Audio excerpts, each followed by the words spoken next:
네, 안녕하십니까. 내우정외과 박지영입니다. 어, 별일 없으시죠? 이제 오늘은 회전근개가 파열이 이제 소범위, 중범위, 대범위, 그거보다 더 큰 광범위 파열로 저희들이 얘기하는데 보통 사이즈로 한 1cm, 2.5cm, 2.5cm보다 큰 거, 그리고 4cm. 교과서적으로는 서양 사람들은 우리보다 몸이 크니까 5cm 정도 하죠. 우리나라는 그렇게 크신 분들이 많지 않아서요. 한 4cm 정도가 넘어가면 광범위 파열 이렇게 얘기합니다. 이제 이런 큰 파열 2.5cm가 넘어가는 대범위나 광범위 파열일 때 저희들이 이제 그거를 보강을 해드려야 되는데 힘줄이 나빠지니까 그거를 이두건을 이용해서 하는 것을 최근 저희들이 한 몇 년간 한 7년, 8년 정도 환자분들을 도와드리면서 수술을 하면서 나온 자료가 요번에 좋은 학술지에 실렸어요. 우리나라가 아니고 외국 학술지에.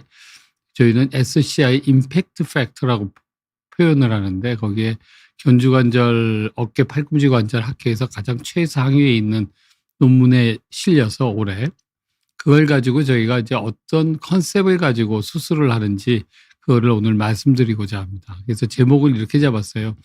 회전근개 대파열 이두건으로 잡는다. 이두건으로 이제 보강을 해드린다는 얘기죠. 그래서 최신 치료법에 대해서 저희가 오늘 말씀드리도록 하겠습니다.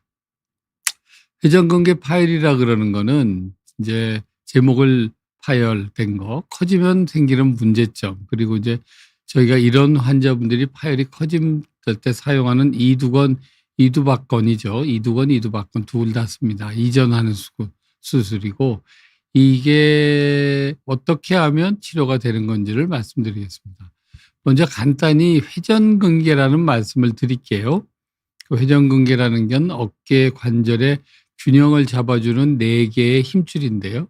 크게 이게 뒤쪽에서 보는 사진입니다. 이게 견봉이라는 어깨 봉우리라는 뼈가 어깨 관절의 위쪽에 이렇게 있게 되고 앞쪽에 이렇게 쇄골이 지나갑니다. 뒤에서 이렇게 바라보는 모습인데 뒤쪽부터 소원근 가장 이제 저희들이 수술을 할 때 크게 문제가 되지 않는 근육입니다. 왜냐하면 이 근육은 뒤쪽의 근육의 끝부분이 힘줄로 많이 바뀌지 않고 근육으로 많이 붙어 있어서 좀 더 탄성이 좋으세요. 잘 늘어난다는 거죠. 그래서 파열되는 일이 아주 흔하지는 않습니다. 가끔 보는 아주 1, 2년에 한 번씩 보는 파열이 이까지 되면 인공관절까지 하셔야 되고 그다음에는 앞쪽에 있는 힘줄. 이 힘줄은 조금 파열이 돼도 쓰시는데 다른 근육들이 보강을 해 주기 때문에 대신 일을 해 줍니다. 해서 견갑하근은 그렇게 파열이 문제가 되는 적이 적고요.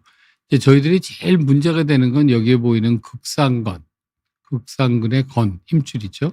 극하건, 극하 근육의 힘, 건 힘줄이 됩니다. 그래서 이 극상근의 건, 극상건과 극하건이 대부분 문제가 많이 되는데 여기에 대한 얘기를 오늘 드리도록 하겠습니다. 그래서 파열이 되면 여기에 보이는 극상근 건의 부분이 이제 파열이 되면 이 근육 자체 여기가 빨갛게 보이는 분이 근육이고요. 이 밑에 하얗게 보이는 게 이제 힘줄이 됩니다. 이 힘줄이 파열이 되면 근육은 계속 안쪽으로 당기니까 이 파열된 부분이 점점 구멍이 난 게 커지죠. 이렇게 커지게 됩니다. 그 파열의 원인은 외상, 다치는 거죠. 넘어지거나 아니면 이렇게 많이 그 견봉 같은 뼈가 또 평평하게 되지 않고 휘어지거나 갈고리형으로 되신 분들이 있어요. 이제 그런 분들이 있으시게 되면 쓸리는 거에 의해서 점차적으로 해지게 됩니다. 그리고 그렇게 되면 이제 많은 분들이 표현을 이렇게 하죠. 여러분들 동아줄 있잖아요. 동아줄이 시간이 지나가서 하나 터지다가 힘을 받으면 조금씩 더 터지죠. 동아줄이. 그렇게 이제 터지는 것, 이와 같은 것들이 이제 파열의 원인이 됩니다. 이게 아까 얘기한 회전근개 4개를 하나의 팀으로 이용해서 팔을 이렇게 돌려주고 앞으로 뻗고 뒤로 하고 힘을 많이 쓸 때는 그 위에 삼각근이 힘을 써서 팔을 들러주는 역할을 하게 되는데 이 팀 중에 이와 같이 한두 개의 근육이 하나의 근육의 일부라도 끊어지게 되면 그 팀이 무너지겠죠. 그래서 그 팀이 무너지게 되면 통증도 생기고 근육이 끊어져서 힘을 못 쓰니까 근력도 감소하고 그게 이제 점점 진행이 되면 팔을 들기가 힘들어지고 일상생활이 점차 불편해집니다. 이제 그거 근력이 떨어지는 걸 환자분들이 흔히 느끼는 증상이 이제 우리나라는 서양 음식하고 달라서 국하고 밥 갖다 놓고 반찬이 여러 개가 있는데 큰 테이블에 제일 좋은 반찬이 가운데 있잖아요. 근데 문제는 이 가운데 있는 반찬을 먹으려면 팔에 힘이 없어지는 거예요. 이렇게 팔을 뻗어서 먹으려는데 힘이 없으니까 손을 이렇게 잡아서 이렇게 아주 공손하게 먹는 것 같지만 이게 힘이 없어서 못 드시는 분들이 있어요. 이제 이렇게 되면 근력이 많이 떨어지신 겁니다. 많이 떨어지셔서 그렇게 되면 이제 치료 같은 것들이 좀 더 복잡하게 되는데요. 이와 같은 근력 감소가 일어나고 그런 게 일어나기 전에는 빨리 이렇게 팔을 뻗어서 앞으로 가는데 여기서는 안 아파요. 근데 근력이 떨어지질 않는데 여기서 쭉 또 뻗으면 여기서 요렇게 가는 때 되면 여기가 아파지기 시작해요. 아파졌다가 다시 내리면 안 아파지죠. 그러면 환자분들이 일반적으로 어떤 식으로 행동을 하시냐 하면 이렇게 통증이 있는 동작을 안 하게 되세요. 그게 우리나라 분들하고 서양 분들의 차이입니다. 서양 분들은 아프면 방법을 바꿔서 팔이 들면서 팔을 쓰시는데 우리나라 분들은 이렇게 뻗게 돼서 아프시면 그걸 안 뻗고 밑에서 이렇게 들어서 하시는 이와 같은 방법들을 쓰세요. 팔꿈치를 구부리고 밑쪽에서 뭔가 하시는 거죠. 이렇게 하셔야 정상적으로 쓰시기 좋은 건데 그와 같은 것을 느끼면서 통증을 하다 보면 환자분들이 관절 자체도 힘줄이 상하면 그 정상적인 환자분들의 운동 범위보다 줄어들게 됩니다. 그러면서 동결근, 오십견이라고 표현하는 관절이 굳는 관절에 강직이 오는 현상이 발생하게 되죠. 그래서 이와 같은 파열이 일어나면 제일 문제가 되는 게 저희가 이제 짝힘이라고 표현하는데요. 힘이 커플을 일으켰다. 짝을 이루었다. 힘이 짝을 이루었다. 그래서 짝힘이라고 표현을 하는데 이와 같은 짝힘이 무너지게 됩니다. 무너진다는 뜻은 뭐냐면 팔이 위쪽으로 들면 이게 짝힘이 극상근과 삼각근이 두 가지라는데 삼각근은 여기 바깥에 붙어 있는 근육이 삼각근입니다. 젊은 분들 이거 키우려고 이 라테랄 레이스 이거 하면서 근육을 키우시잖아요. 그게 힘인데 이 근육이 삼각근은 이 붙는 견봉의 바깥쪽에 붙어서 이와 같이 상완골의 근위부 위쪽 부분에 붙는데 이게 팔을 내리고 있는 상태에서는 삼각근을 위쪽으로 올려주는 역할을 하는 거죠. 근데 이거를 팔을 벌려주는 역할을 하게 하려면 그 근육이 극상근의 힘줄이 힘을 써서 이 뼈를 바깥으로 살짝만 들어주면 이 삼각근이 여기 있을 때는 위로 들어주는 역할을 하다가 그걸 하게 되면 이게 돌아가니까 여기에 있는 것이 이렇게 하면서 팔이 올라가는 역할로 해주는 역할로 바뀌게 됩니다. 그래서 그와 같은 역할을 하는데 만일에 그 극상근이 파열이 됐다고 생각을 해보세요. 그러면 문제가 되는 게 팔을 이렇게 돌려주는 역할을 해서 삼각근이 힘을 쓰는 위로 들어줘서 팔을 옆으로 들어주게 하는 힘을 처음에는 극상근이 요만큼을 들어줘야지 그 다음에 삼각근이 팔을 옆으로 들어줄 수 있거든요. 그게 만일에 근육이 힘을 안 쓰면 삼각근이 할 수 있는 일은 이렇게 올라가게 하는 팔 위로 올라가게 하는 힘밖에 없는 거예요. 여기서 살짝 틀어줘야지 이게 이렇게 옆으로 들리는데 그렇게 틀어주지 못하고 올라가기만 하면 이 팔뼈하고 위에 있는 견봉의 간격이 점점 좁아지게 됩니다. 그렇게 되면서 잡아주는 힘들이 못 받고 여기가 붙게 되는 현상들이 발생을 하죠. 그렇게 하셔서 이 팔이 상완골두가 점점 위로 올라가는 문제가 발생합니다. 그래서 이게 엑스레이 보면 이렇게 됩니다. 여기 보면 상완골두가 있고 상완골두하고 견화가 이렇게 고딕 아치 모양을 이루면서 이와 같이 둥글게 모양이 돼야 되는데 이와 같이 이 위에 있는 근육이 팔을 옆으로 살짝 틀어주는 근육이 극상근이 없어지게 되면 바깥에 있는 삼각근이 위로 팔을 올리기만 하게 되거든요. 그러면 그 극상근이 있어야 될 위치에 뼈가 금줄이 없고 밑에서 위로 들어주는 역할을 하니까 견봉하고 삼각근 뼈가 이렇게 두 개가 상완골두가 만납니다. 견봉하고 상완골두입니다. 두 개가 만나게 되죠. 그러면 이 부분에 어떤 연골이 점차적으로 상하게 되면서 관절염이 발생합니다. 그게 이제 회전근개 관절병이 회전근개가 없음으로써 생기는 관절에 병이 생겼다. 그래서 회전근개 관절병, 즉 커프테어 아스트로패스, 영어 있는 말을 그대로 저희가 번역을 하는 거죠. 그와 같은 모양이 됩니다. 되면 이제 환자분들은 팔을 못 들고 여기가 아프다고 하죠. 여기가 보통 아프고 삼각근 끝점도 아프다고 그러고, 삼각근이 힘을 안 쓸 때 무척 힘을 쓰니까요.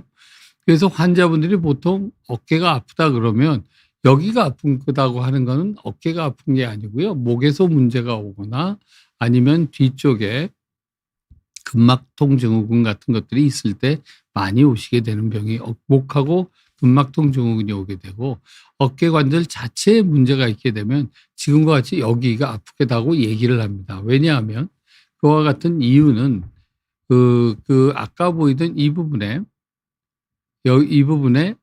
보면 요 뼈하고 이 회전근개하고 삼각근 사이에 공간이 있죠. 요 공간에 점액낭이라고 쉽게 얘기하면 여러분들 물풍선 같은 것들이 들어 있습니다. 그래서 이게 오랫동안 팔을 들었다 내렸다 운동을 하면 그게 그냥 근육하고 뼈가 닿으면 마찰이 생겨 가지고 상하거든요. 그래서 그 사이에 작은 이렇게 잘 움직이게 해 주는 물풍선 같은 기름주머니 같은 거 들어 있는데, 그와 같은 기름주머니가 많이 사용해서 필요 이상으로 잘못 사용하게 되면 거기에 물이 고여요.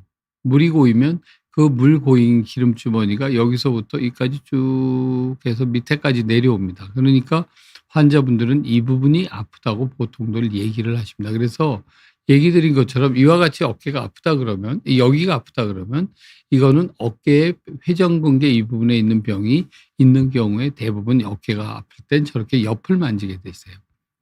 그래서 회전근개 파열은 이렇게 시작은 대부분 이두박근 뒤에 극상근 앞쪽 부분에서부터 시작합니다. 여기서부터 시작을 해서 작은 파열이 시작이 되는데, 그래서 한 회전근개 극상근건이 10에서 15mm, 몸이 작은 여자분들 같은 경우는 10mm, 보통 12, 3mm, 남자분들은 몸이 좋으면 15mm, 몸에 따라서 크기도 커지고 힘줄 두께도 달라지니까요.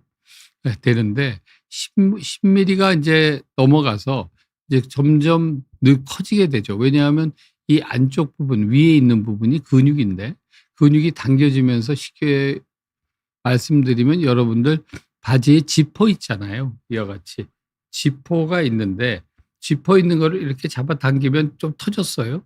터지면 이게 잡아당기면 이게 찍 늘어나면 조금씩 툭툭툭툭툭 더 지퍼가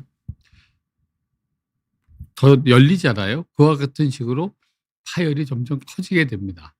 커지게 되면 그 파열이 커진 것만 문제가 아니고 이 안쪽에서는 잡아다니니까 근육이 힘줄이 수축이 돼서 마르면서 안쪽으로 들어가게 되세요.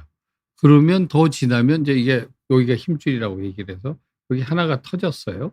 터지게 되면 터진 게 하나 터지다가 또 터지면 두 개가 터졌죠. 두 개가 터지다가 세 개, 두 개, 보통은 두 개가 많이 터져서 오시는데, 두 개 터지면 이 팔뼈가 이게 공간이 이게 버텨줘서 눌러주면서 잡아당겨줘야 되는데 잡아당기는 구조가 없으니까 이게 터지게 되면 밑에 있는 상완골두가 꼭 물속에서 문어가 올라온다 생각해 보세요. 이런 식으로 그 사이를 통과해서 이렇게 뼈가 올라옵니다. 그래서 위에 있는 견봉이란 뼈하고 닿게 되는 거죠. 그러면서 광범위 파열이 됩니다. 여기까지 하는데 질문이 계시네요. 기분 좋은 하루님께서 회전근개 파열이 나이 들면 쉽게 일어난다고 들었는데 대파열과 같이 심각한 파열도 노화로 인해 자연스럽게 발생할 수 있나요? 라고 얘기를 하셨는데요. 회전근개 파열의 원인은 여러 가지가 있지만 크게 두 가지로 나눕니다. 하나는 그 충돌 증후군에서 일어나는 파열, 외상에 의해서 그러니까 다 힘줄을 상하게 해서 하는 파열이 한 70% 정도 되고요. 그게 30% 정도는 이제 퇴행성 변화로 일어나게 됩니다. 퇴행성 변화로 힘줄의 탄성이 떨어져서 콜라겐 타입 1이 타입 3로 바뀌면서 점차적으로 약해지면 한 가닥 한 가닥 조금씩 떨어져 나오면서 그게 파열까지 진행이 됩니다. 그 상태를 그냥 두시게 되면 이제 파열이 아까 이야기 드린 지퍼 현상에 의해서 대파열로 바뀌어지죠. 그래서 노화로도 자연스럽게 발생할 수가 있습니다. 그렇게 돼서 하시고, 이 파열의 크기가 아까 있는 슬라이드로 돌아가면 힘줄이 이제 말라 비틀어지면서 쪼그라들어 버린 거죠. 이렇게 쪼그라들어 버리면 광범위 파열이 됩니다. 그래서 파열이 크기가 커지면 힘줄이 퇴축되고 지방 근육은 위축이 됩니다. 근육이 두꺼웠던 게 마르고, 마른 게 시간이 지나가면 지방이 사이에 끼어요. 우리가 먹는 소고기 같은 거는 꽃등심이라고 해서 근육 사이에 지방이 끼어 있는 경우는 맛있다고 얘기를 하는데, 사람의 경우에는 그와는 다르게 근육이 끼면 모르겠어요. 그 근육이 기름이 끼게 되면 그 근육은 다시 회복이 되지 않습니다. 이렇게 되는 거죠. 근육의 색깔이 빨간색이 아니고 핑크색이 됐죠. 이게 이제 기름이 꼈다는 표현을 저희가 이제 이렇게 그림으로 표시해 놓은 건데, 이렇게 됩니다. 이게 왼쪽입니다. 이게 정상적인 근육입니다. 여기 정상적인 근육이고, 근육이 이제 파열이 작게 일어났어요. 그러면 근육이 힘을 못 쓰니까 근육이 마르죠. 마른 게 되다가 조금 더 보자면 이 동그랗게 여기처럼 꽉 차 있어야 될 근육이 점점 말라서 이와 같이 사이에 허연 공간들이 나타나게 됩니다. 나타나는데 이때까지만 해도 괜찮으세요.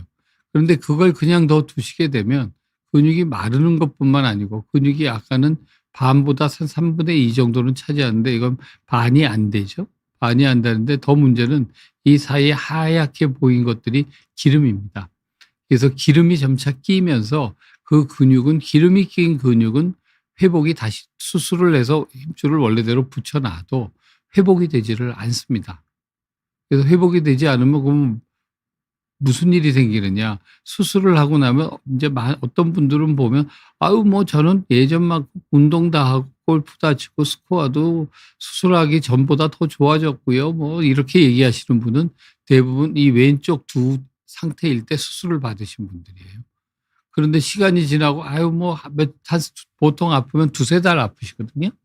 두세 달 아프시고 난 다음에 아유 안 아파졌어. 그럼 아유 요번에 뭐 조금 힘줄 상했다가 아유 뭐 좀 어깨 오십견이 왔는데 다시 좋아졌어. 상관없어. 그러면 이제 그리고 기다리고 나면 이런 상태가 되는 거죠. 그리고 나서 또 뜨끔하세요.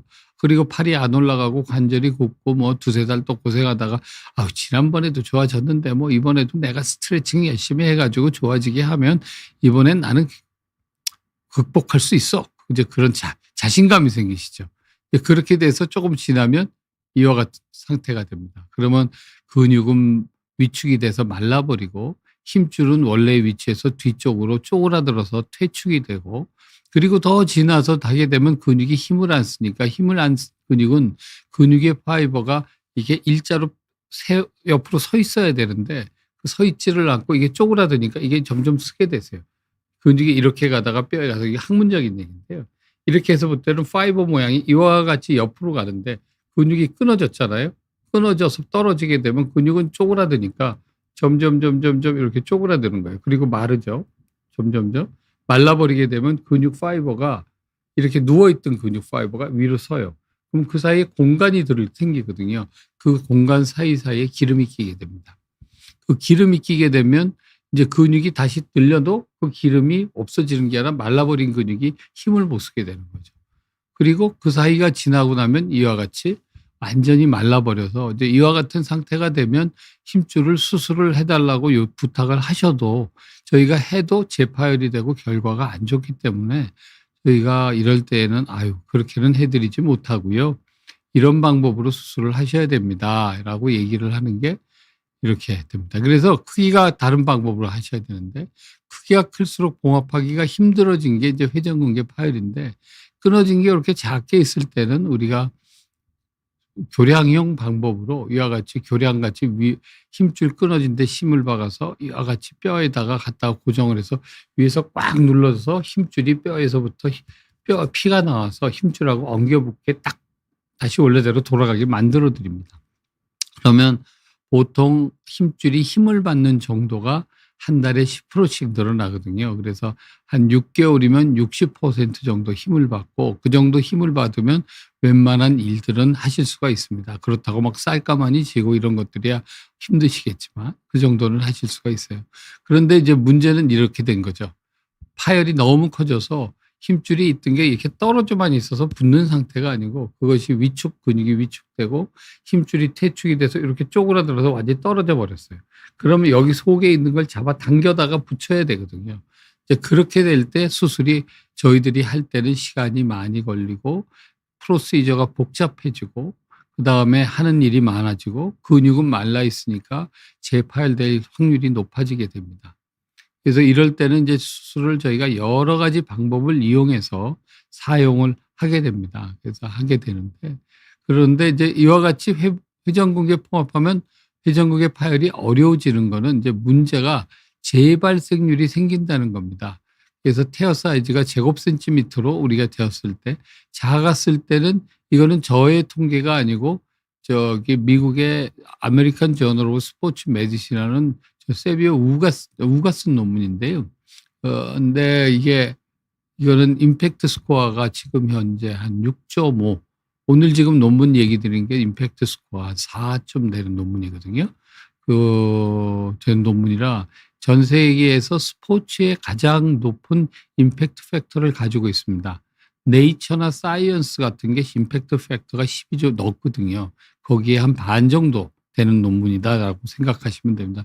네이처나 사이언스 같은 거 되면 우리가 뭐 세계 소식할 때 나오잖아요. 뭐 저거 얘기하는데.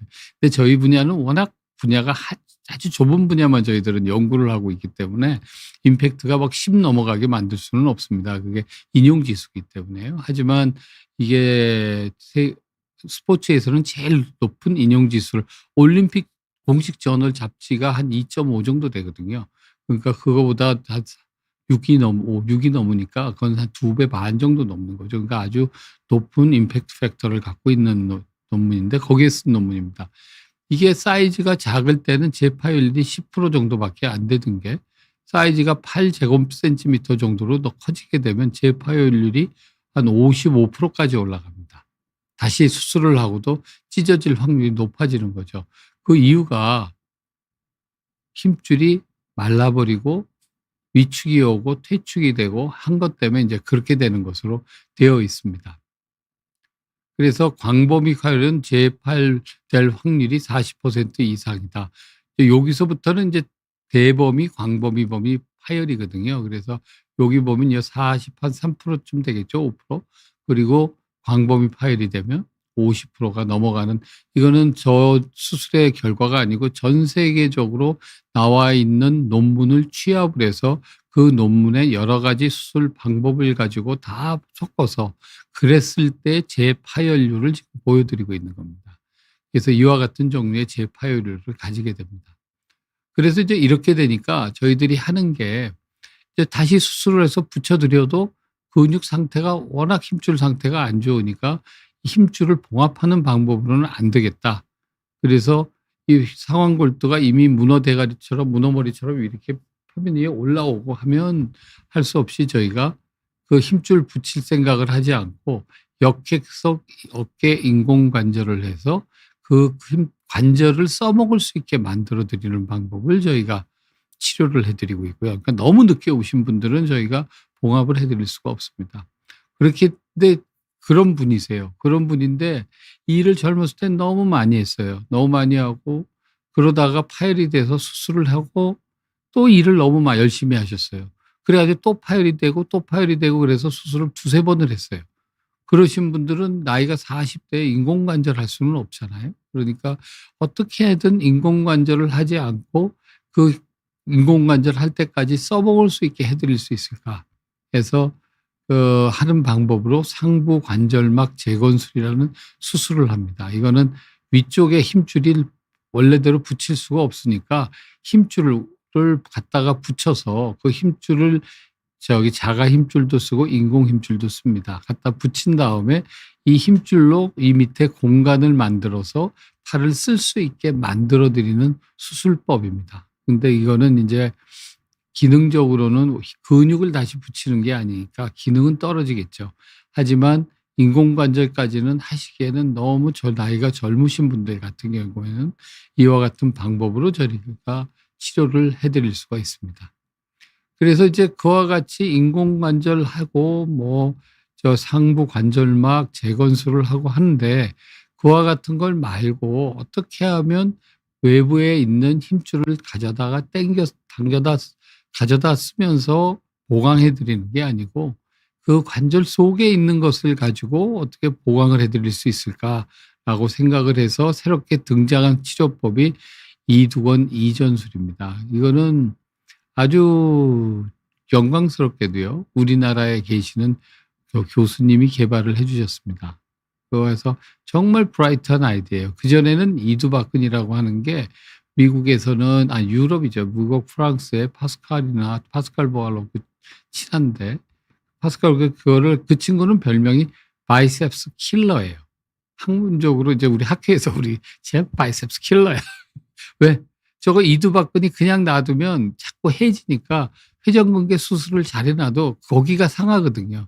상하게 되면 수술하고 몇 년 지난 다음에 어깨 아파요. 수술한 거 잘못됐나 봐요. 그러고 오시는데 보면 그게 아니고 어깨 안 아프니까 팔 막 쓰다가 이두박근에 염증 생기고 부분 파열되고 그러니까 환자분들이 와서 막 아프다 그러거든요. 이제 요번에 논문이 억셉트가 저가 됐어요. 요 같은 학회지에 이두박근을 그냥 놔둔 경우하고 잘라서 봉합 고정술을 해드린 이두박근 고정술을 하면 뽀빠이 알통 같은 건 안 생기니까 고정술 같은 걸 해드렸을 때 결과가 어떤가 했더니 한 15%에서는 이두박근에 나중에 통증이 오시더라고요. 그러니까 그 이두박근을 잘라버렸던 때가 우리가 있었는데 그와 같은 건 자기 몸에 있던 걸 잘라 그냥 버리는 거죠. 나중에 아플 걸 대비해서. 근데 이제 그거를 회전근개 봉합술에 이용을 해서 어떻게든지 수술을 해보자. 그래서 보강을 해보자. 외부의 다른 곳에 있는 인공힘줄 같은 거 쓰지 않고 해보자. 라고 한 게 이두건 이전술입니다. 이상진님께서요. 어깨에 습관성 탈구가 있는 증상이 회전근개 파열을 더 야기할 수 있을까요? 라고 물어보셨습니다. 저 이상진 님이라 그러니까 제가 잘 아는 이상진 선생님이 계시거든요. 그분은 이제 뭘 하냐면 손목 관절에다가 보조기를 만들어서 운동 좋아하시는 특히 프로 골프 치시는 분들이 여기가 손목 아픈 분들이 있잖아요. 그 보조기로 눌러줘서 그걸 안 아프게 하는 그 보조기를 개발을 해서 우리나라뿐만 아니고 외국 프로 야구 선수, 프로 골퍼 같은 분들한테 그걸 널리 홍보해서 쓸 수 있게 해주는 걸 만드신 분이 이상진 원장인데 그 이름이 똑같으시네요. 그분이 얘기가 습관성 탈구가 있을 증상이 회전근개 파열을 더 야기할 수 있을까요? 근데 그게 병이 생기는 연령대가 다릅니다. 그러니까 습관성이 아니고 재발성 탈구인데요. 재발성, 리커런트니까 재발성 탈구. 헤비추얼 디스로케이션은 얘기는 자기가 이렇게 혼자서 어깨를 뺄 수 있는 걸 습관성 탈구라고 얘기를 하고요. 그다음에 그건 재발성 일반적인 탈구인 많은 경우가 그걸로 고생들을 하니까 얘기를 드리면 재발성 탈구가 있는 경우에는 병이 보통 10대에 생겨서 20대 초중반까지가 이 습관성 재발성 탈구가 많으세요. 회전근개 파열은 40대, 50대, 60대에서 많이 생겼어요. 그러니까 1, 20대하고 4, 50대, 6대하고 이 나이가 다르죠. 그러니까 이 1, 20대에 탈구가 자주 생기시는 분들, 재발이 되시는 분들은 회전근개 파열의 문제가 대부분 없습니다. 없는데 문제는 이제 회전근개 힘줄의 탄성이 떨어지는 30대, 40대에 탈구가 되시는 분들은 파열이 생길 확률이 높아집니다. 그래서 그때는 치료 방법들이 달라요. 나이에 따라서 치료하는 게 같은 질환이라도 달라지는데요. 그래서 잘 약이 될까요? 이완일에 지금 나이가 20살, 18세, 22세 뭐 이러시면 걱정 안 하셔도 되고요. 파열 더 증가하지 않습니다. 그런데 50대다 이러시면 이거는 파열이 증가할 확률이 높습니다. 그렇게 얘기를 하시면 되지 않을까 싶습니다. 그래서 내려가 보면 그래서 새로 등장한 이두건 이전술이 있는데 이거를 어떻게 사용하는 거냐 하면 이두건이라고 우리가 약칭해서 말씀드리겠습니다. 이두박근 장건이 되는데 이제 보통 아까 4개 회전근개 근육이 있다고 얘기 드렸잖아요. 4개 회전근개 근육이 있는데 거기에 팀원을 하나 더 부르는 거죠. 뭐냐 하면 여기 보이는 이겁니다. 요 옆에 회전근개 견갑하근하고 극상근 사이에 이렇게 이두박근 장건이 이렇게 싹 지나가게 되는데요. 이렇게 지나가게 되는데 이 장건이 지나가는 거를 예전에는 어깨를 통증만 야기하는 구조물이라고 생각을 했는데 이 통증만 생기는 게 아니라 이거를 외부에서 힘줄을 띄어다가 약해진 힘줄에 붙이는 게 아니라 이걸 이용을 해서 수술을 하면 어차피 보강을 하는 거니까 팀원으로서 보강시키는 거로 쓸 수 있지 않을까라는 게 2017년도에 지금 보면 7년 전이죠. 처음 아이디어를 내서 수술을 그 당시에 해서 아까 그와 같이 저널에 발표를 했어요. '이렇게 하는 걸 해 보는 게 어떨까.' 생각을 한 거죠.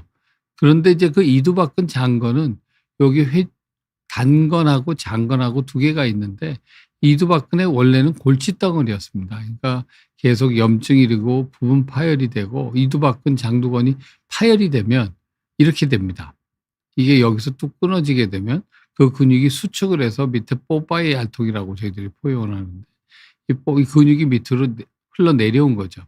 여기가 이렇게 해서 좀 더 둥그렇게 돼 있어야 되는데 내려오는 게 밑으로 내려서 볼록 내려와서 파열이 됩니다. 그래서 이렇게 환자분들이 돼 버리세요. 그러니까 그렇게 되기 전까지 두께는 새끼손가락 한 반 정도 두께 되거든요. 그러니까 그런 것들이 내려오는데 그게 파열이 되기 전에 부분 파열이 돼 있으면 그게 그전에는 염증이 있으시겠죠. 염증이 있고 부분 파열이 있으면 아프다고 그러시다가 저렇게 돼서 많이 아프겠죠. 처음 파열이 되면. 그래서 오세요. 그러면 이제 저희들은 "아이고 축하드립니다. 어깨 아플 일이 좀 줄으셨네요. 모양은 좀 좋아지지는 않으시지만 이 미용상 문제만 되지 않으시면 이거는 그냥 사세요. 근력은 별로 많이 떨어지지 않습니다." 저희가 이제 그렇게 얘기를 드리고 보내드리거든요. 근데 젊으신 분들 같으면 이제 저거 모양처럼 이제 장가가기 괜찮을까요? 반팔티 못 입고 이러니까 그런 분들은 이제 그 수술을 해서 원래 위치에 올려서 붙여드리고 하는데 대부분은 그렇게 안 하셔도 되고 이 정도 파열이 오는 게 20대에 오는 확률은 거의 제가 외래 임상 경험상은 거의 없습니다. 그러니까 50대 이렇게 60대 70대 이렇게 오시면 그냥 사세요. 그렇게 얘기들을 드리죠. 통증이 줄어들 겁니다. 얘기를 드리고. 그렇게 해서 하는데 그렇게 해서 이제 이와 같이 쓸모가 없었던 이두박근 장두건을 나오는 거에 대한 논문이 처음에 17년도에 나왔어요. 그리고 많이 생각을 해 보니까 그거 하는 게 수술은 우리가 훨씬 복잡해지지만 환자분들한테는 외부에 있는 다른 인공 힘줄 돈도 그러면 몇백만 원이 더 들어가잖아요. 돈 들어가는 것도 없이. 그리고 자기 힘줄을 이용하니까 거부 반응도 없겠죠. 감염 생길 확률도 없겠죠. 해 드리면 환자분들한테 비용도 더 들지도 않고 도움이 되겠다 생각을 해서 저희가 이제 그 논문을 보자마자 시작을 했습니다. 2018년부터 제가 이 수술법을 개발을 해서 보강하는 거죠. 그래서 하는 거는 이 대범위 광범위 파열, 큰 파열이 있을 때 그래서 4 개의 힘줄이 팀원을 이룰 때 그거의 기능이 떨어졌을 때 또 다른 팀원을 하나 갖다가 부르는 거죠. 불러서 힘줄을 보강을 시키는 방법을 저희들이 사용하는 겁니다. 방법은 이렇게 합니다. 힘줄이 끊어지면 이와 같이 이제 앞쪽입니다. 이게 뒤쪽인데 이게 소원근이고요. 이 앞쪽이 견갑하근이고 이두박근 장두건은 이제 이와 같이 이렇게 관절 속으로 들어가 있고 극상근하고 극하근이 다 이렇게 뚝 끊어진 겁니다. 그러면 우리가 앵커라고 실을 뼈에다 고정을 시키려면 이제 그거를 고정하는 앵커가 여러분 그 등산 같은 거 가시면 저기 텐트 치시잖아요. 텐트에 앵커 써 가지고 고정하고 양쪽 팽팽하게 하려면 앵커 바닥에 박아서 고정을 해서 텐트를 세우시잖아요. 그와 같은 앵커입니다. 앵커가 요즘은 뼈하고 같은 성분으로 나와서 한 1-2년 지나면 녹아서 없어집니다. 그렇게 해서 없어지는데 거기에 실을 이제 붙여서 그 실을 가지고 힘줄에 이렇게 통과를 다 시키는 거죠. 이제 끊어진 거를 원래 위치에 해야 되니까. 그리고 이두박근 아까 여기 있던 거를 옮깁니다. 옮겨서 끊어진 커지고 근육이 말라버린 그 퇴축된 힘줄에다가 사이에다가 이렇게 끼워 버리는 거죠. 끼우고 앞쪽에다도 고정을 하면 이 힘줄이 좋으시면 좋은 힘줄이 이 힘줄의 약해진 부분을 보강을 해서 써먹을 수 있게 만들어 드리는 거죠. 그래서 이두를 한 다음에 이렇게 보면 보세요. 이렇게 들어있던 거를 이렇게 옮겨 버리는 거죠. 옮겨서 잘 써먹을 수 있게 한 다음에 이거를 꾸며서 같이 고정을 합니다. 그러면 이 이두박근이 이 속으로 들어가면서 이 힘줄의 약해진 부분을 대신 같이 팀원으로서 힘줄이 끊어지는 것을 막아주는 역할을 하게 되는 거죠. 그래서 이제 이와 같은 방법을 이제 개발하신 분은 이렇게까지는 개발은 안 하셨고 그냥 고정하고 옆에다가 같이 고정만 하는 방법을 했는데, 그거를 저는 이제 교량형 방법을 개발을 했으니까, 개발한 교량한 방법을 이 일반적인 단순 봉합술보다는 결과가 좋거든요. 좋은 교량한 방법 플러스 이두건을 교량형 방법하고 다시 접목을 해서 더 튼튼하게 만드는 방법을 만든 거죠. 그렇게 해서 만들어서 이와 같이 완벽하게 힘줄을 갖다가 붙여주는 수술을 합니다. 어제도 저희가 한 분을 해드렸는데, 어제 제가 뭐 매일 오전에 몇 분씩 수술을 해드리고 있지만, 어제도 그 크게 되신 분이 오셔서 인공관절까지 하기는 너무 아까워서 60대 분인데 이와 같은 방법을 했고, 이제 한 6개월 지나면 이제 진가가 나오겠죠. 그래서 회전근개 봉합술을 합니다. 하는 게, 이게 이두박근 이전술의 장점은 약해지고 얇아진 회전근개 이두건으로 이와 같이 가운데 집어넣어서 같이 꾸며주니까 보강을 해주는 거죠. 그래서 여러분들 다리 다치거나 발목 삐었을 때 우리가 부목을 대잖아요. 부러진 거가 힘을 못 써서, 뼈가 힘을 못 봐서 할 때는 부목을 대고 그 다리를 안정시켜서 고정을 해주는 방법을 하는 것처럼, 관절 내부의 회전근개의 부목 같은 역할을 할 수 있게 해주는 방법으로 이제 저희가 수술을 이제 시도를 했죠. 그렇게 하면 장점은, 이게 이두박근 장두건이 여기를 이렇게 지나가기 때문에 뼈가 상완골두가 위로 올라가는 걸 밑으로 내려오게 합니다. 왜냐하면 삼각근이 이렇게 하면 자꾸 위로 올라가게 한다 그랬잖아요. 그 위에다가 딱 동아줄 하나를 매놓고 올라가지 마, 이렇게 해놓는 거니까 그와 같은 머리에서 아래로 당겨져서 관절의 균형을 회복하는 효과가 있는 거죠. 그리고 또 하나는 이렇게 해서 내려오게 됩니다. 자, 모라님께서 질문을 주셨네요. 회전근개가 다친 거는 그냥 내비둔다, 그냥 두신다는 얘기죠. 자연스럽게 회복되지는 않는 거죠. 약간이라도 파열되면 운동을 하면 안 되는 걸까요? 두 가지를 물어보셨어요. 회전근개가 부분적으로 파열이 되면 회복되지 않는 거죠 라고 했는데, 전 세계적으로 아마 1년에 저널에 해서 1년에 요즘 한 3,000편 정도가 어깨 이 관절에 대한 논문이 아마 나올 겁니다. 지금은, 예전에는 뭐 100편, 200편, 500편 이랬지만 요즘은 이제 치료하는 분들도 늘어나고 수술하시는 분, 치료 다른 비술적으로 하는 분들이 있어서 많이 나오는데, 그 논문에 그동안에 했으니까 한 몇십만 편 되겠죠? 10만 편은 넘을 겁니다. 몇십만 편의 논문 중에 그게 다시 아문다는 논문은 몇 개 있습니다. 몇 개라는 건 10개가 안 된다는 얘기입니다. 몇십만 개 중에요. 그러면 어떨 때 아뭅니까? 회전근개가 부분 파열이 한 20-30% 됐을 때 저절로 자연적으로 아무는 경우를 관찰했다. 그러니까 그런 분 100분이 있으면 100분이 다 아문다가 아니고요. 그런 게 100분이 있으면 그중에 서너 명이 아무는 거를 봤다라는 논문은 있습니다. 하지만 대부분의 논문은 회전근개가 파열이 되면 부분 파열은 시간이 지나면 완전 파열이 되고, 완전 파열의 작은 사이즈는 점차 큰 사이즈로 가는 것으로 되어 있고, 그래서 요번에 얼마 전에 이제 저희가 대한견주관절학회, 어깨 팔꿈치 관절학회에서 전임 회장이기도 하고 지금도 같이 일을 하고 있는데, 그 학회에서 매년 여러 다기관이라고 얘기합니다. 여러 기관들에서 한 군데에선 자료를 많이 얻기가 어렵기 때문에 다기관으로 논문을 쓰자고 얘기를 해서, 예전에 한번 우리가 썼을 때 논문은 뭐냐면, 작은 범위 회전근개 파열이 범위가 1년에 얼마씩 커지느냐를 가지고 논문을 썼는데요. 일본에서 나온 논문은 평균 3mm였습니다. 근데 한국에서는 그걸 해서 몇백 환자분의 자료, 그러니까 수술을 하라 그랬는데 안 하고 더 아파져서 오신 분도 있잖아요. 2년, 3년 후에. 오신 분들에 대한 MRI가 양쪽에 있는 거를 비교를 하는 논문을 썼어요. 그러니까 여러분들이 인터넷 찾아보면 대한견주관절학회 논문에 나와 있습니다. 1년에 4mm씩 커집니다. 4mm씩.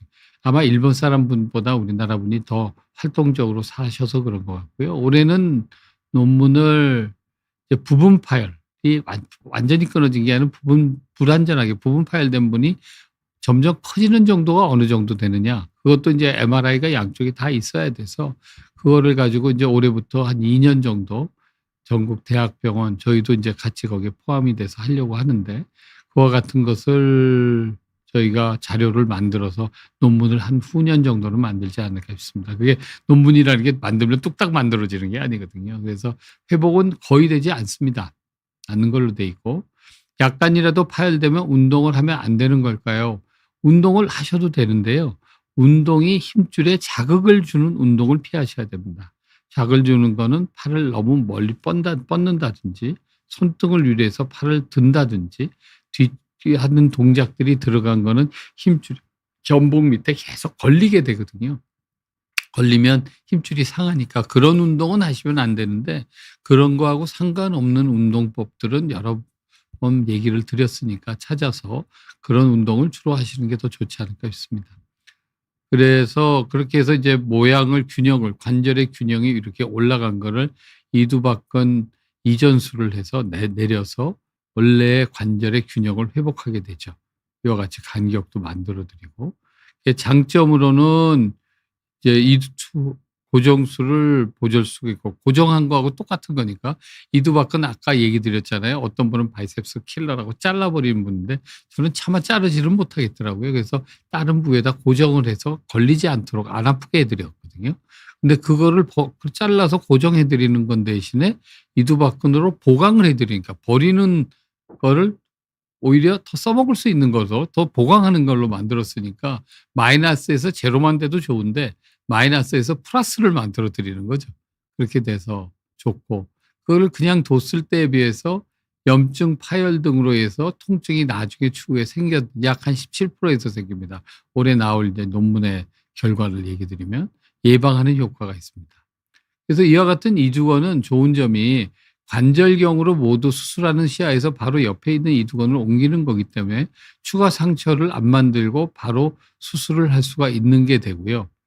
또 아까 보여드린 상부 관절막 재건술 같은 거는 이제 일부 선생님들은 허벅지에 힘줄을 띄어다가 붙이시는 분도 있거든요. 그런 거에 되면 이식 부위에 힘줄이 없어서 그것 때문에 아프다고 나중에 걷는 게 불편하고 쩔떡거리게 된다고 얘기하시는 환자분도 있더라고요.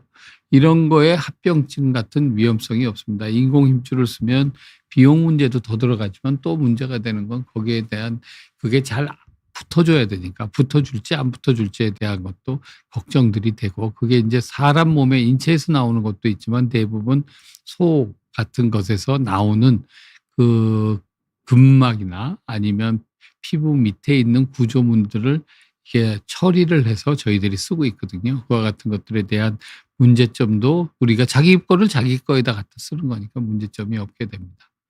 그래서 장점으로 저희가 요번에 논문한 거 그래서 18년에 해서 18년, 19년에 해보기 시작하다가 이런 분들이 필요한 경우에 점점 사용을 하면서 해봤더니 2020에서 22년 동안 저희가 이 3년 동안 한 환자분을 가지고 3년간 논문을 써서 1년간 논문을 써서 2024년도에 논문을 내고 25년도에 지금 그거가 선정돼서 논문에 실리게 된 거니까요. 그래서 이전술 없이 회전근개 봉합술 했을 때 재파열이 19.8% 됐고 이게 이제 높다고 얘기하실지는 모르지만 큰 파열이 힘줄이 흐물흐물한 것들이 이 정도만 되면 상당히 좋은 결과입니다.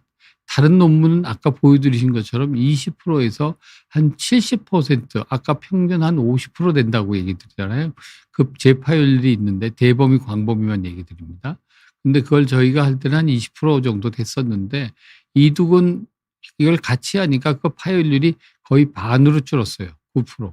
그런데 이 환자 수술한 거에 데이터 통계를 내면서 볼 때 보니까 그중에 환자 몇 분이 넘어지셨어요. 나이가 많은 분들이니까요. 수술한 분들이. 넘어지셔서 위 팔뼈가 부러졌어요. 그럼 부러지면 수술한 게 된 거에 팔뼈까지 부러졌으니까 얼마나 큰 충격이셨겠어요. 그런데 그분들이 그렇게 해서 넘어져서 파열되신 거, 파열도 완전 파열이 아니고 두 분은 부분 파열이셨어요. 완전히 그래서 뼈는 이제 많이 확 비틀어지지는 어긋나지는 않아서 비수술적으로 수술 치료를 하고 회전근대도 완전히 끊어진 게 아니라서 비수술적으로 치료하고 그냥 넘기시고 잘 쓰시는데 아껴 쓰셔야죠, 다.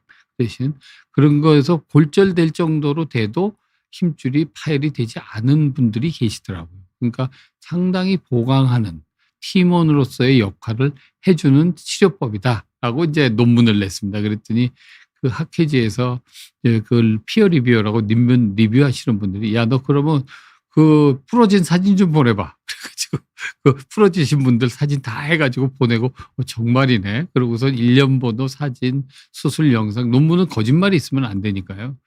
그런 것들을 다 해서 보내 가지고 하여튼 여러 가지 우여곡절 끝에 논문을 쓰셨습니다. 그래서 재파일될 확률이 절반으로 줄었고요.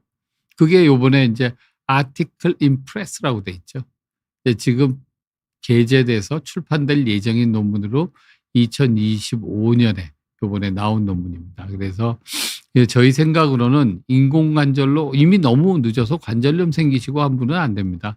이 치료법이 되지는 않고 너무 늦기 전에 자기 힘줄만 가지고 부족해서 힘줄이 약하신 분들, 이런 분들은 팀원 4개, 회전근개 4개에 팀원을 하나 이두박근이라는 팀원을 늘려서 보강을 해 줘서 인공관절로 가기 전에 어깨를 지킬 수 있는 새로운 무기가 되지 않은가 생각합니다.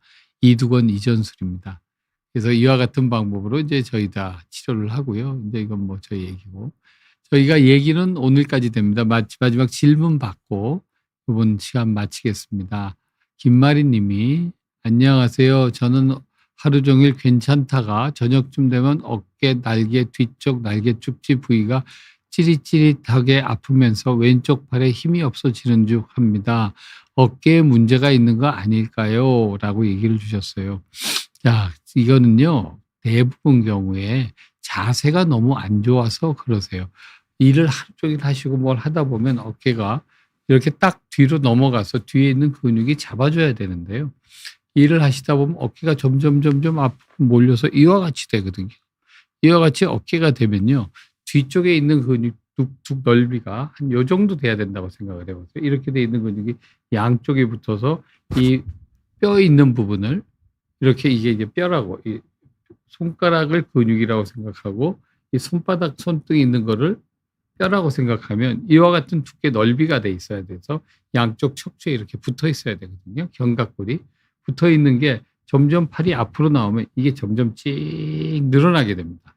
늘어나면 근육이 자기 일정한 넓이를 갖고 있어야 수축을 할 때 효과적으로 수축을 할 수 있는데, 수축을 하는 범위를 넘어가면 수축이 잘 안 돼요.